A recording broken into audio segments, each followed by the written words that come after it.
Hi, welcome to Målerås Glassworks. This is a bit odd for us because we really wanted you to be in Sweden to explore this yourself. We are in, as I said, in Målerås, which belongs to the Kingdom of Kristall in Småland, Sweden. And next to me is Mats Jonasson, and he is the main person of Målerås, and it is Mats's masterpieces that we will have a closer look at today. My name is Martin Robertson and I am CEO for Målerås Glasworks.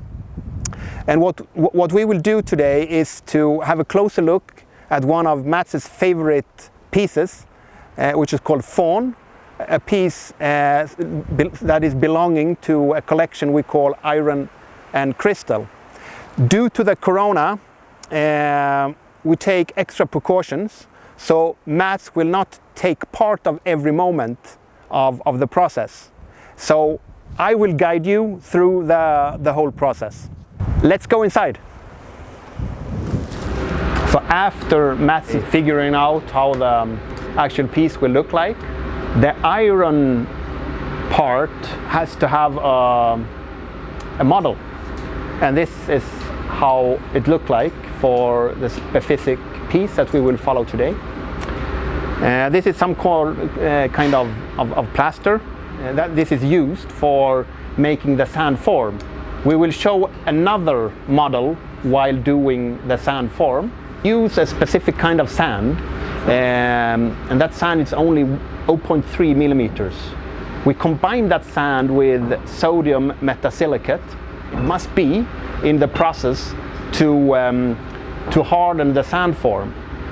To really harden the sand, we also use a carbon dioxide.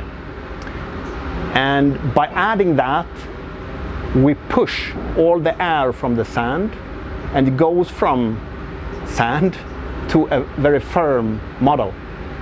We always use two parts of molds by doing this. And after that, we take one part away and we do the canals for the iron casting. Final step before iron casting is by spraying with the combination of graphite and alcohol. And that is after the iron casting. We want the iron to not be stuck too hard to the sand mold. Yeah, so this is the finished sand mold. To sum up, two different parts. This part we made the canals for the iron to follow, and we have to do that in one fluent take, because if it is not fluent, it will be a lot of bubbles and imperfections in the iron. So it fills out this part of the mold, which is where the motif are, and then we start casting.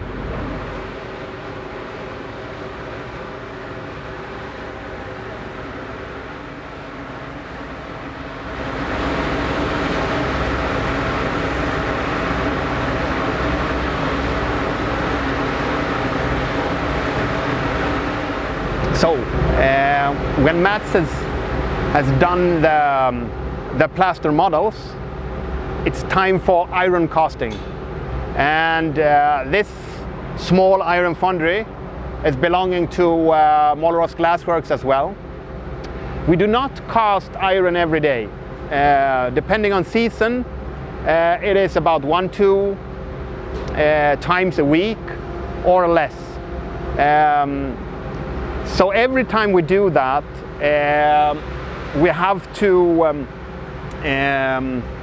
produce the molds and do all the molds, the sand molds.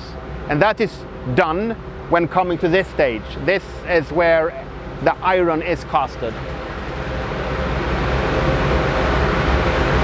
Normally, we melt about 350 kilos of iron every time. And that is a delicate process because we have to start, I would guess, approximately 4.5 or 5 hours prior to the actual casting.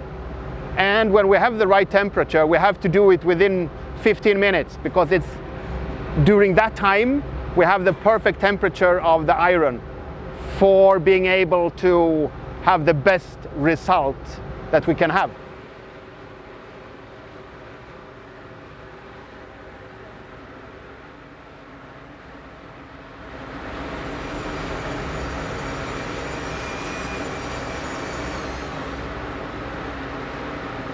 So when we are done with the iron casting, then starts actually all the process, and that's a lot of work. First step is polishing, and polishing in so many different steps. We start by using a steel brush, because after the sand casting it looks like this. So we have to get rid of all the sand before we could actually start with grinding. Steel brush first, then it's stone polishing. So we get from the rough grinding to finer and finer parts. After the stone polishing, we use angle grinder to get it even more finer.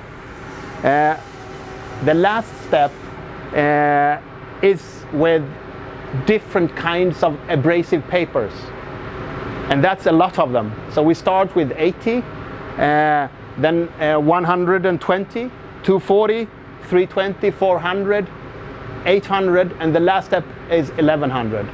And why? Because we want it to be in so many different steps.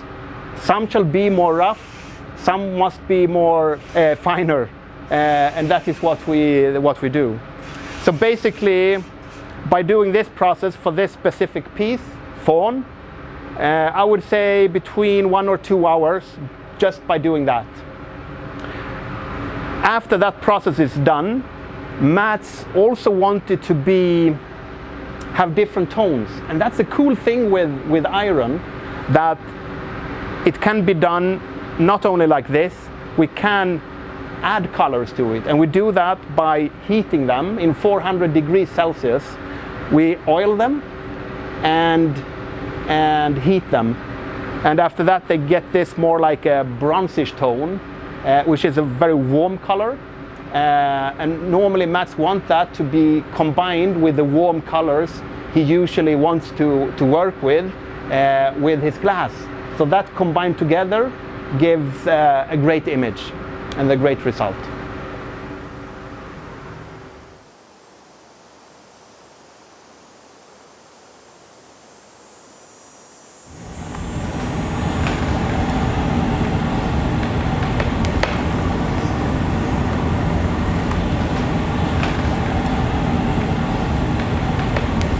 Welcome into the glass house.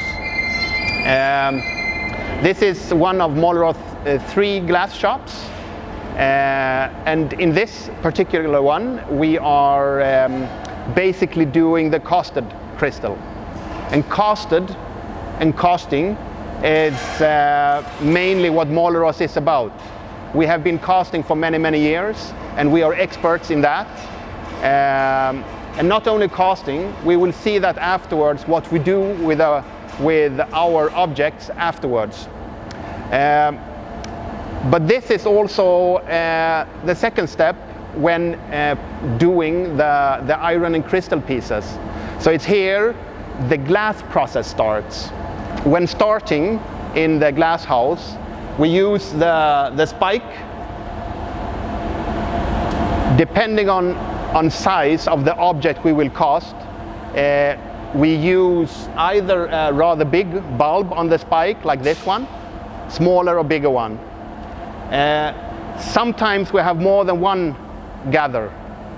We do it 2 times, and that's of course when we have a very big object to cast. And that's a delicate process, because we have to have them simultaneously so they melt together in a good way. For this particular piece, which is fawn, which we also saw in the when doing the iron casting, we have only one gather. We use a very soft crystal, clear and soft. And the softness is because of we do so much afterwards in the post-production. And it's much easier to grind, to work with the crystal afterwards when it's softer. So after casting, we flame polish it. And by doing that, one surface is already perfect. Most of other parts usually are grinded and polished in different steps. But this part, we do not have to do that, of course.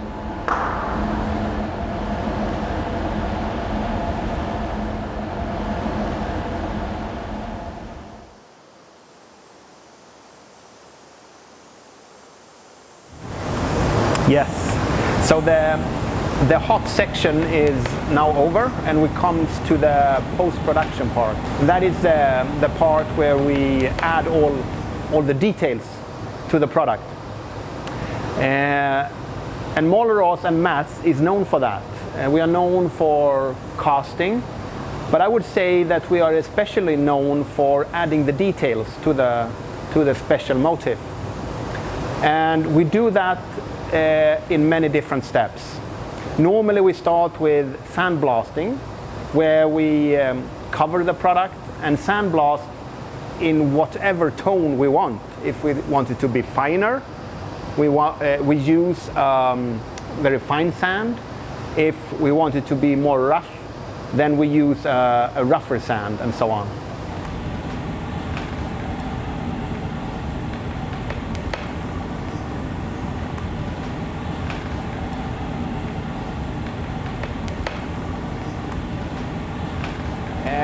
Right now we are in the painting studio, and what we are doing is painting in two different styles.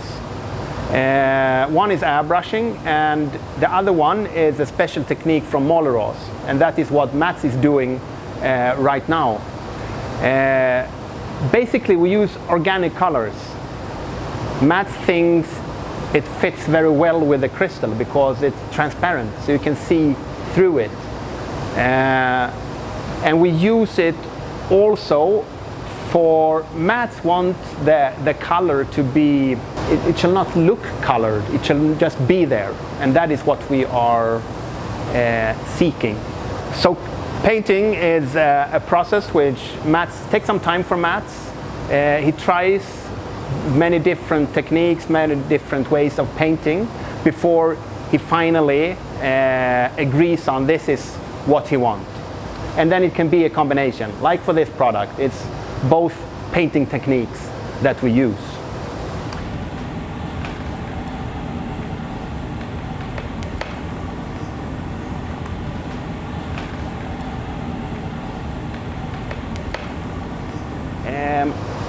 After painting, it goes to grinding and polishing. And this part is for grinding and polishing the crystal piece. Depending on motif, depending on design, you either need a lot of grinding and polishing or just a bit. The thing for Målerås is that we do not, and Mats, is that we do not only use one or two different steps. Normally it is 4 different polishing steps before it's ready. So we really are seeking the perfect definition of the grinding process.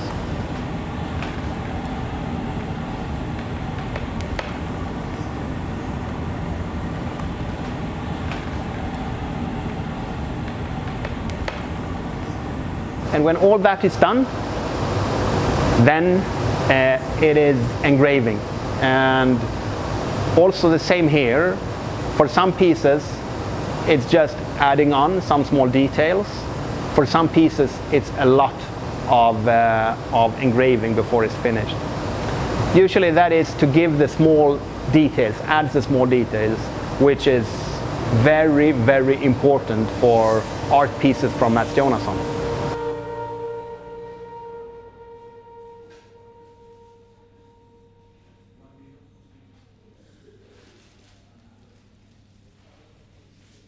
Det är ju väldigt länge. Jag började vid 15 års ålder. Och även innan skolan så var jag fascinerad av. Min far jobbade i hyttan och man kom upp där och fick se den här glödande massan behandlas. Så det var ju alltid spännande. Jag var ju gravörlärling. Så som liten så hade jag lätt för att teckna. Och man behövde ha detta då på bruket. Och i och med att det var bara 100 meter, jag bodde 100 meter från bruket så det var ju ett lätt val.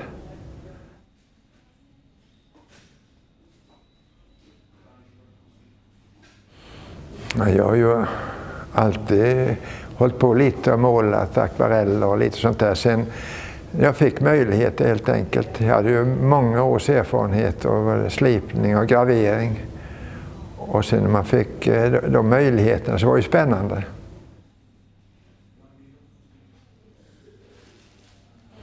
Ja, glas är ju transparensen och möjligheten att forma och slipa, gravera och det som går att göra i hyttan. Alltså det är ju ett fantastiskt material ur den aspekten.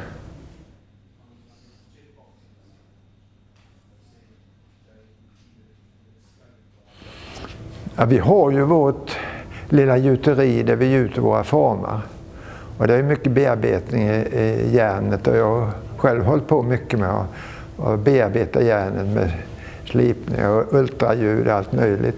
Sen när man ser då, det blir vissa ytor som blir blanka och sen när det bearbetas i hyttan då och kommer varmt glas i så får det en annan patinering. Sen man kan ju putsa detta, det öppnar ju möjligheter. På så vis kom ju den tanken att kombinera man säger då järnets tyngd mot glasets transparens som var spännande.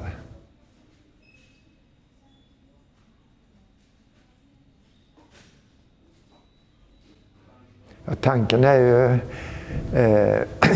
vi vill ju att det här bruket ska finnas om 1000 år.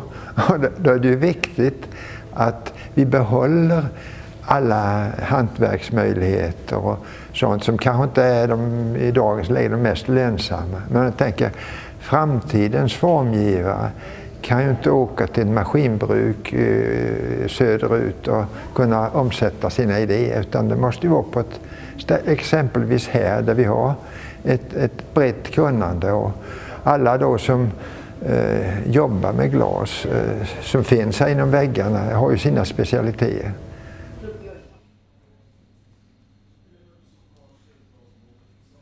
Alltså faun är ju en naturväsen och liksom det är ju det spännande med sådant där inte fantasin får flöda. Man är inte beroende av någonting, att morrhår ska sitta på ett särskilt sätt, utan här får man vara fri helt enkelt. Den här kallar jag för terrorbalans. Det var under flera decennier tillbaka då Sovjetunionen och USA var de supermakterna. Och därför har jag tagit Stars and Stripes, plockat bort stjärnorna och satt hammarna och skäran som var Sovjetsymbolen. Sen visar det ju här då till exempel fredstuvan är fastvuxen vid hjälmen. Och här liksom glasögonen bakom galler, det symboliserar de intellektuella. De hamnar ofta bakom lås och bom i diktaturer. ABC är ju kunskap samtidigt som det är atom, biologiskt, kemiskt. Det är olika sorters vapen. Här är nationalistiska och religiösa symboler. Blir det fanatism i detta så innebär det risker.